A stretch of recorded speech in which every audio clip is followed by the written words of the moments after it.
शिक्षा गुरुकुलों के केवल पुस्तकीय ज्ञान नहीं थी।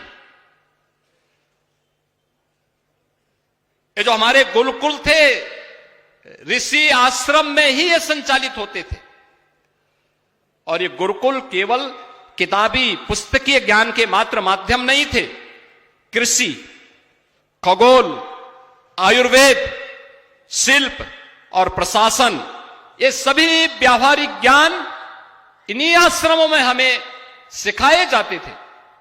लोग मुझसे पूछते हैं, कहते हैं मुख्यमंत्री बनने के पहले तो आपने कोई प्रशासनिक दायित्व तो नहीं निभाया, उत्तर प्रदेश को कैसे चला रहे हैं?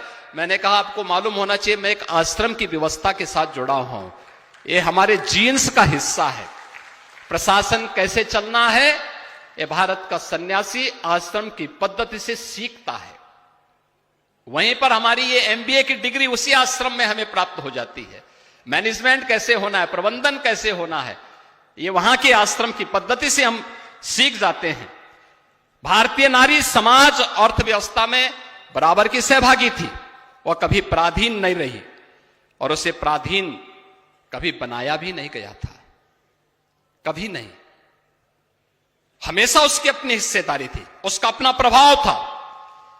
लेकिन आक्रांताओं के साथ साथ लूट आधारित अर्थतंत्र ने स्थानीय उत्पाद को नष्ट किया, ग्राम स्वराज टूटा।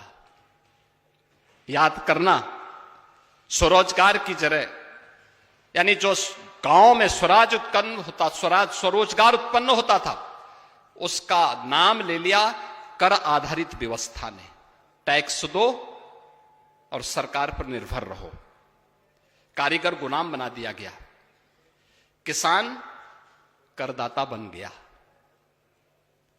यानी आश्रम पद्धति से विमुख हुए, गुरुकुलों की परंपरा से विमुख हुए,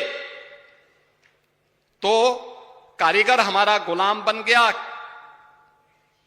और शासन पे हमारी निर्भरता हो गई। किसान करदाता बन गया, आत्महत्या करने के लिए मजबूर हो गया। हमें इस बात को याद रखना होगा, ये ग्राम स्वराज की जो अवधारणा है, ये केवल कोरी नहीं है। जब गांव टूटता है तो याद रखना, एक गांव का टूटना ये केवल एक घटना नहीं है।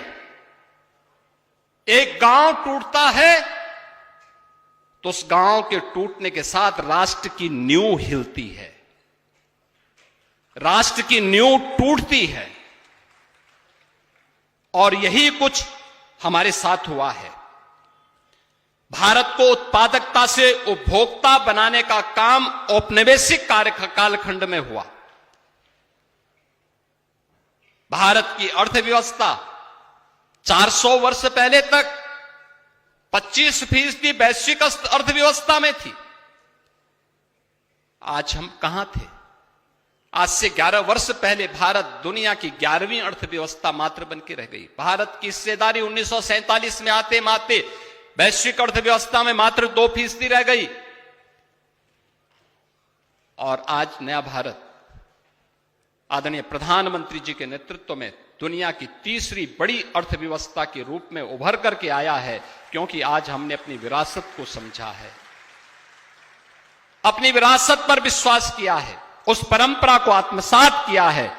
और आत्मनिर्भरता के इस लक्ष्य को आगे बढ़ाने की दिशा में जब कार्य हुआ है, फिर से भारत एक नई दिशा में आगे